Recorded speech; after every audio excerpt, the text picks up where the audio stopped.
Hello and welcome to HistoryPod. On the 27th of March 1963, Dr. Richard Beeching, the chairman of the British Transport Commission, published his report entitled The Reshaping of British Railways. By the end of the Second World War, road transport had grown exponentially, and many of the nation's railway lines were in a poor state of repair. In 1948, the railways were nationalised and became British Rail, but economic recovery and the end of petrol rationing spurred a 10% annual increase in road vehicle mileage through to the 1960s.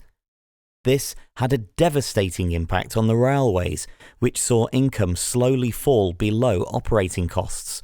By 1961, British Rail was operating at a loss of £300,000 per day. Beeching was called upon by Conservative Prime Minister Harold Macmillan to make the railways profitable. His detailed analysis of rail traffic identified stations and lines that ran at a constant loss by raising very little income while their fixed operating costs remained high. He pointed out that stations and railway lines had broadly the same fixed costs whether they saw 1,000 passengers a week or 6,000. Beeching wrote 2 reports that outlined his plans for an extensive reduction and restructuring of the British railway network.